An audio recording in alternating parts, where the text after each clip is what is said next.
Hola, ¿qué tal?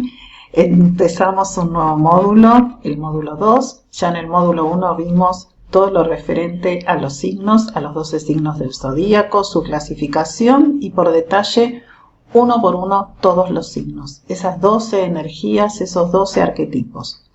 En este módulo vamos a dedicarlo a las casas astrológicas, o sea, la segunda parte de la carta, viniendo de afuera hacia adentro. Sabemos que tenemos el círculo o la franja zodiacal con sus 12 signos de 30 grados matemáticos cada uno, y después hay un sector intermedio, el círculo intermedio, que son las casas.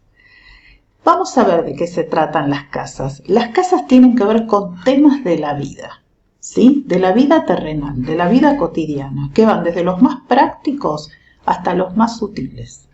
En esta entrega vamos a ver qué son las casas y cómo se clasifican, porque hay muchas formas de clasificarlas, y después, ya en la próxima entrega, vamos a analizarlas profundamente, porque cada sector, cada casa de la carta natal tiene muchos significados, ¿sí? Entonces, vamos a tratar de internalizarlos todos para que después, cuando hagamos el análisis de una carta astral, sabemos qué posibles situaciones se pueden detonar cuando esa casa es activada, ¿sí? Así que bueno, vamos a ver qué son las casas y su clasificación.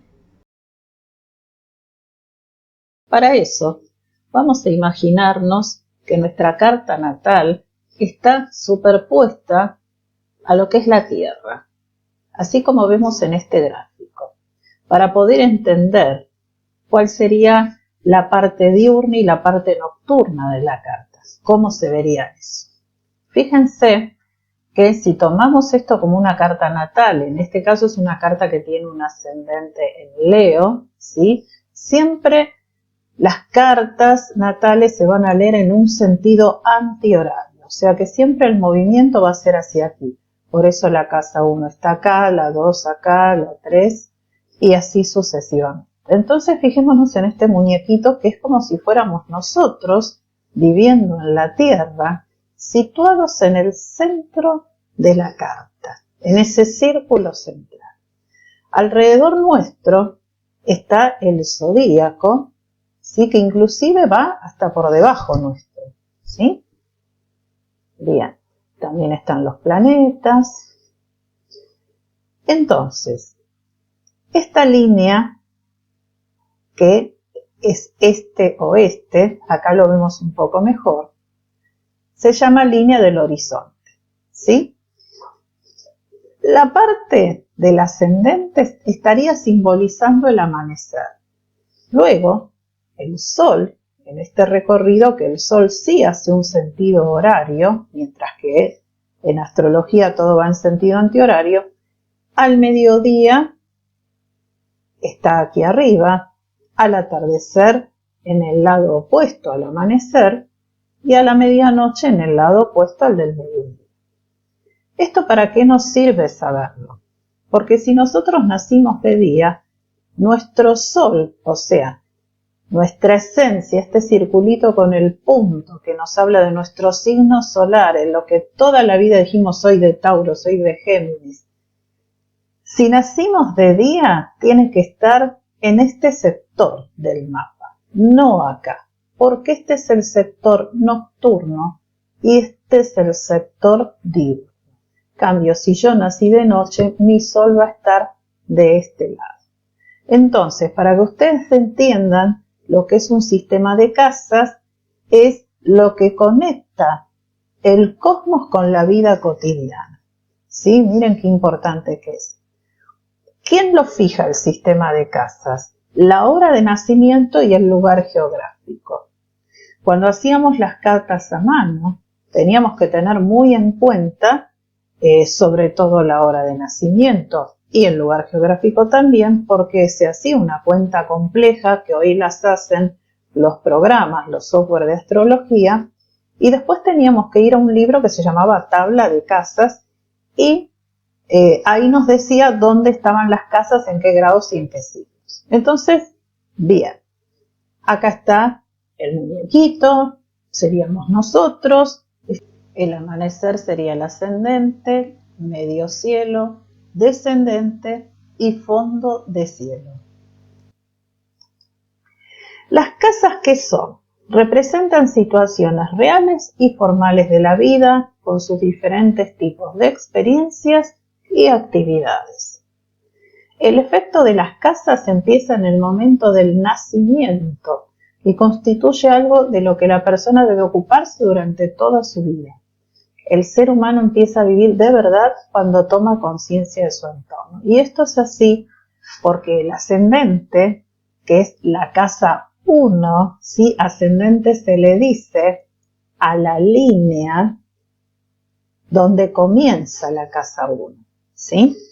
Ese es el ascendente. Y el ascendente está conectado con el primer aliento que vimos, el primer llantito, la primera bocanada de aire que nos hizo conectar con este plano. Y ahí es cuando empieza nuestra vida. A diferencia de otras partes de la carta, como los aspectos, los planetas y los signos, que simbolizan la constitución interior de la persona, las casas son una configuración formal ajena a la persona que actúa sobre ella desde el exterior. O sea que las casas representan el marco, cómo voy a vivir ciertas áreas de mi vida, con qué tipo de energía. Las casas son 12. Igual que los signos. Ahora, no quiere decir por esto que yo la casa 2 la tenga que tener en Tauro. La casa 2 tiene la energía de Tauro, por eso su significado es que se refiere a los valores, a la economía, a nuestro sistema ético de valores. ¿Está? Tiene la energía del signo de Tauro y así son todas las casas. ¿Sí? Por ejemplo, la casa 4 representa a la familia, las raíces. ¿Por qué? Porque es la que tiene la energía de Cáncer. Ahora, yo voy a interpretar en la carta la casa con el signo que realmente tiene en la cúspide, que es la línea de comienzo de una casa. ¿Sí? Porque por ahí va a salir la energía. Si yo tengo una casa 2, como dice acá, en Piscis, ¿sí? La interpreto como alguien que por ahí no le da tanta importancia al dinero. Pero saber con qué signo está relacionado a cada casa me servirá para acordarme de los significados, porque muchas veces me cuesta encontrar los significados o me cuesta recordarlos. Entonces yo sé que si la casa 7, por más que yo tenga a Escorpio, es la casa que naturalmente tiene la energía de Libra, me voy a acordar que es una casa de vínculos, que es el tema principal de los librianos. Pero solo para eso, para acordarme en caso de que no recuerde los significados de las casas. El comienzo de una casa se llama cúspide. Aquí, esta rayita.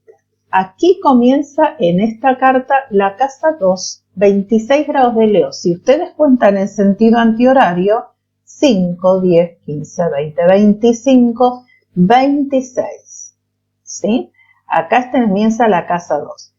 Y hay un error que es muy frecuente en quienes empiezan, que es que confunden estas líneas, que son las de comienzo y final de un signo, ¿sí?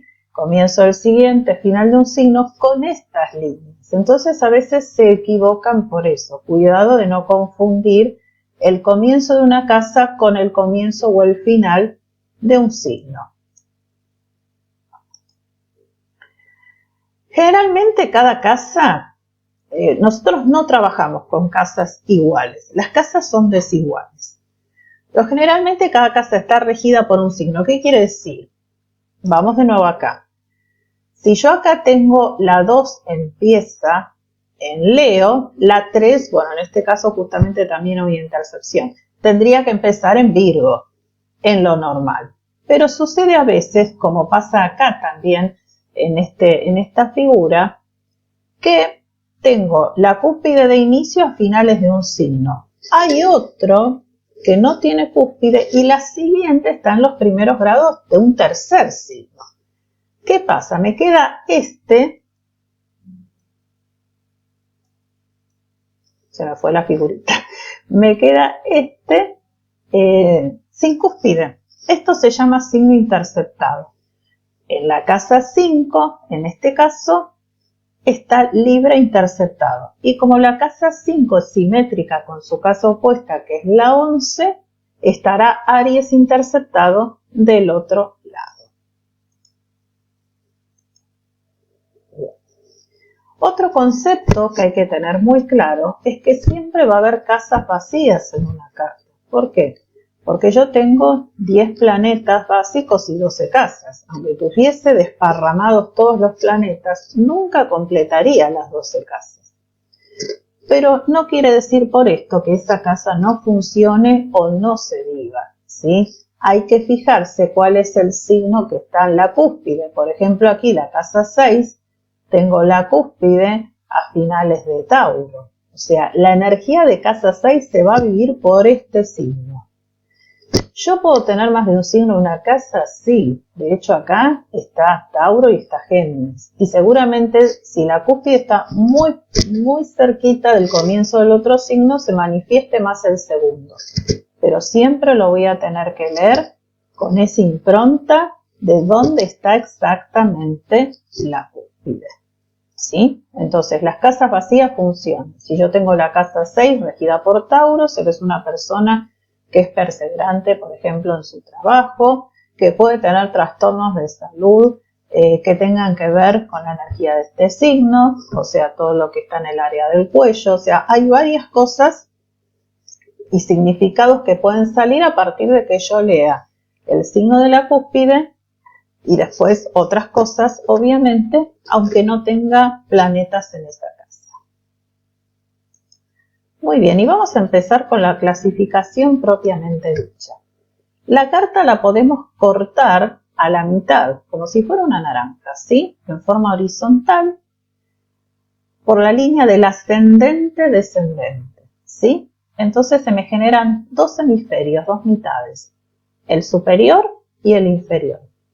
En el hemisferio superior tengo lo que se llaman las casas colectivas y en el hemisferio inferior las casas personales. La parte de arriba es la parte diurna de la carta. Recuerden que si yo nací de día, el sol va a estar en esta parte, y la parte nocturna es la inferior, donde si nací después del atardecer y hasta el amanecer, mi sol tendría que estar en este sector.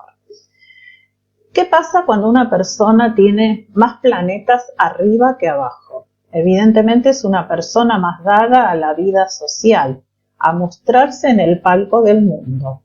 Mientras que quien tiene mayoría de planetas en el hemisferio inferior, evidentemente va a ser alguien más hacia adentro, con una energía más tras bambalinas, no de mostrarse tanto, ¿sí? Si están equilibrados los planetas y tengo la misma cantidad de planetas arriba que abajo, está equilibrada la carta. El tema es cuando hay un desfasaje importante. Si por el contrario corto la carta en forma longitudinal a través de la línea del medio cielo, fondo del cielo, se generan dos hemisferios, ¿sí? Verticales, diríamos. Este es el oriental. Se le dice oriental porque acá tengo el este, que el signo que aparecía en el este en el momento del nacimiento es el ascendente, o sea, el oriental es donde está el ascendente y el occidental es donde está la casa 7, ¿sí? Y las otras casas, o sea, las casas que van de la 4 a la 9, mientras que acá están las casas 10 a la 3. El hemisferio oriental se refiere a la parte más yoica, más yo, más mis cosas, mientras que el otro hemisferio tiene que ver con el otro, con el tú, con los demás. Las personas que tienen mayoría de planetas en este sector son más conscientes de su propio yo, mientras quienes tienen de este lado la mayoría de planetas son más dedicados o están siempre más pendientes de los demás. Acá tenemos cartas de ejemplo. Fíjense esta, el hemisferio superior con muchos planetas y acá abajo solo dos. Y al lado el caso contrario. Fíjense, mayoría de planetas por debajo y nada más que 3 en la parte superior. Lo mismo sucede aquí con los hemisferios oriental y occidental. Fíjense que acá sería el corte, ¿no? Esta es la cúspide de 10, la cúspide de 4. Tiene casi todo aquí, un solo planeta de este lado. En cambio esta, si cortamos por la línea, que son estas 2 rayitas azules, sería así como cortaríamos el mapa, tiene todo de este lado, todo en el hemisferio occidental. Si cortamos la carta tanto por el ascendente, descendente y medio cielo, fondo del cielo, se generan 4 cuadrantes de 3 casas cada uno. El primer cuadrante, formado por las casas 1, 2 y 3, está relacionado con el autodesarrollo, porque ahí está la casa del yo, de mis herramientas, de mis recursos, de mi comunicación, de mi pensamiento. Está muy relacionado con todo lo que es el yo. Ya el segundo cuadrante, que está formado por las casas 4, 5 y 6, es el de la autoexpresión, porque con todas mis herramientas adquiridas, digamos, en el cuadrante 1, yo empiezo a desarrollar mi tarea creativamente, ¿sí? Después, en el tercer cuadrante, me relaciono y evoluciono. Acá hay casas de relación. Está la casa 7, está la casa del otro, la casa de los recursos de los otros, la casa de las ideas superiores. O sea, ya es como que voy evolucionando, me voy expandiendo. Y el cuarto cuadrante es un cuadrante de mucho compromiso social, porque está mi salida al mundo, la colaboración con otras personas, y también una casa muy espiritual y de servicio como es la casa 12. Entonces es como que los cuadrantes también marcarían como un cierto camino de evolución, ¿está? También aquí se ve si hay predominio de planetas en alguno de los cuadrantes para saber dónde la persona tiene más enfocada su trabajo interno, ¿sí? Por ejemplo, en este caso, fíjense que hay muchos planetas en el primer cuadrante. Evidentemente esta persona está muy plantada en el yo, mientras que aquí hay una gran creatividad, ¿sí? Valoración de lo familiar también y del trabajo, ¿sí? Ya después, aquí hay un énfasis del tercer cuadrante, donde se le da mucha importancia a todo lo que es vincular, relacional, y esta persona que tiene el cuarto cuadrante con varios planetas es como que transmite toda una energía de servicio y cooperación hacia los demás. Después hay más formas de clasificar las casas. Por hoy esto es un poquito engorroso al principio, era un poco como la clasificación de los signos, pero bueno, hay que saberlas porque después en los libros vamos a leer estos términos como casas angulares o cuadruplicidades, estos términos así muy grandilocuentes, pero que en realidad son muy sencillos, ¿sí? La cuadruplicidad relaciona las casas con las modalidades. ¿Recuerdan cardinal, fijo y mutable? Bueno, hay casas que están relacionadas con la modalidad cardinal y son las casas más importantes de la carta, las casas angulares, que son la 1, la 4, la 7 y la 10. O sea, las cuya energía se relaciona con los signos subyacentes de Aries, Cáncer, Libra y Capricornio. Aunque acá esta persona tenga Leo en la primera casa, ¿sí? Así la voy a interpretar con lo que esté, pero en realidad la energía subyacente es de estos signos. Obviamente, recuerden que los signos cardinales se refieren al comienzo de las estaciones. Esta se llama también la primera cruz de la carta y es muy importante porque cuando pasan tránsitos planetarios por aquí, ustedes cuando aprendan predictiva van a saber que la carta después es movilizada por todos los planetas que están alrededor, que circulan en sentido antihorario y van activando estos sectores. Cuando activan las casas angulares son los grandes cambios de la vida, ¿sí? Por eso son muy importantes. Después están las casas sucedentes, que tienen que ver con los signos fijos, Tauro, Leo, Escorpio y Acuario, y son las casas 2, 5, 8 y 11.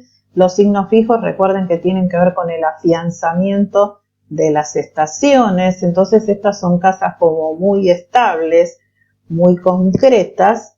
Y después están las casas cadentes, que pertenecen a los signos mutables, o sea, Géminis, Virgo, Sagitario y Piscis, y son las casas 3, 6, 9 y 12, que recuerden que los signos mutables eran los que se preparaban para la estación siguiente, ¿verdad?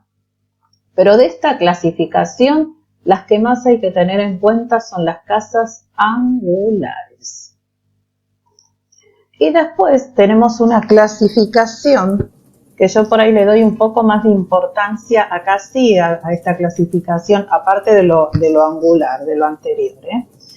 En la triplicidad se relacionan las casas con los elementos. Entonces yo voy a tener casas de fuego, que son las que pertenecen a los signos Aries, Leo y Sagitario, o sea, la 1, la 5 y la 9.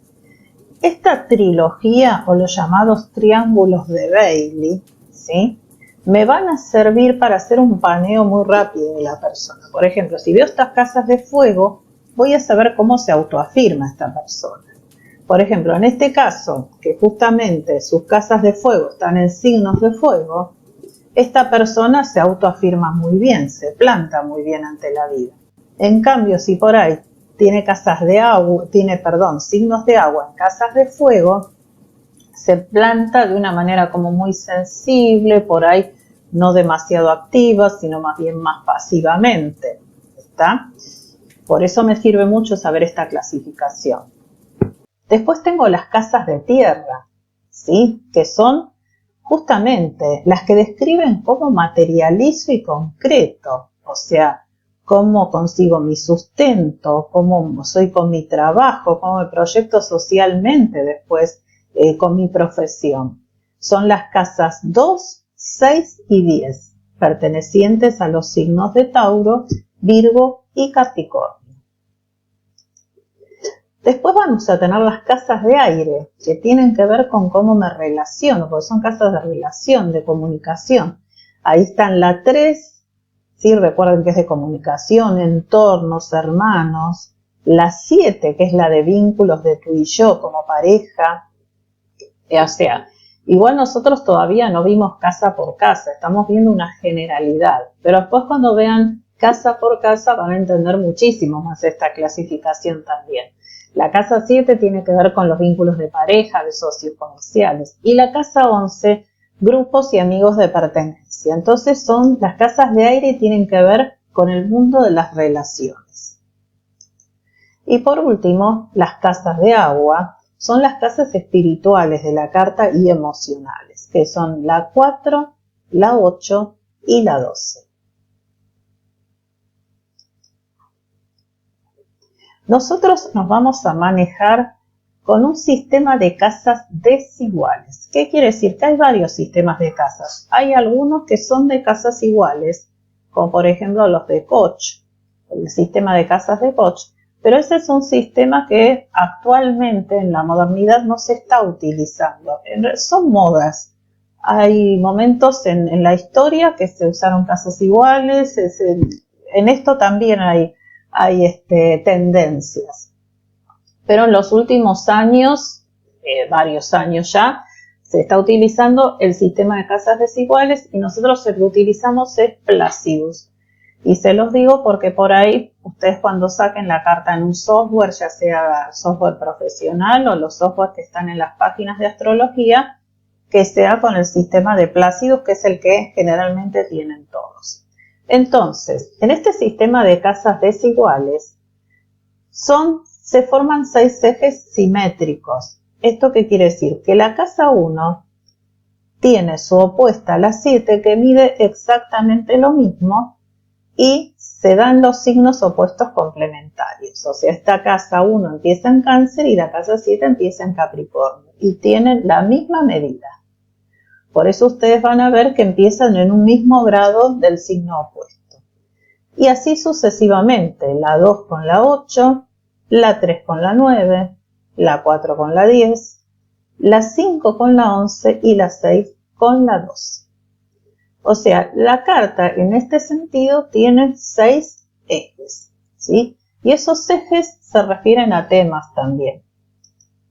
O sea, yo acá ya no voy a mirar la carta únicamente como compartimientos estancos las casas, sino que las casas las voy a empezar a integrar, ¿sí? Entonces, tenemos el eje de las casas 1 y 7, que es el eje vincular. ¿Por qué? Porque es yo y el otro, ¿sí? Si tengo muchos planetas en este eje, evidentemente estoy muy pendiente de mi mundo de relaciones. El eje 2-8 es el eje de los valores, o sea, lo que yo tengo, lo que es mío, lo que aprecio, lo que valoro y lo que tiene y valora el otro. El eje 3-9 se va a referir al eje del pensamiento y la comunicación. En la casa 3, las primeras etapas de la vida, donde yo recibo la influencia de mi hogar. Y después en la 9, lo que llega con la experiencia, ¿sí? Con las vivencias. Después va a estar el eje 4-10, que es el eje del hogar y la carrera, o sea, mi base psicológica, que es esta casa 4, la casa más baja de la carta, que después se proyectará en lo social, que es la parte más alta de la carta, la casa 10. El eje 5-11, que es el eje de la autoafirmación, porque esta casa pertenece en su energía a Leo versus a esta que pertenece a Acuario. Entonces es cómo me planto frente al mundo y luego después cómo me integro a los demás, a los grupos, a las amistades. Y por último el eje 6-12, que es el eje del servicio. El servicio personal de nuestra vida cotidiana, de lo que damos todos los días, y después el que volcamos hacia los demás, en un entorno más social, más colectivo. Bueno, ya hemos visto las distintas formas de clasificar las casas. Sé que son muchos conceptos, pero no se asusten, irán incorporándolos de a poco y profundizando en los temas de cada casa en particular, que es lo que vamos a ver a partir de la próxima clase, van a ir comprendiendo mejor el porqué de clasificarlas de esta manera. Así que los espero en la próxima entrega, donde veremos los significados de las primeras 4 casas. Hasta pronto.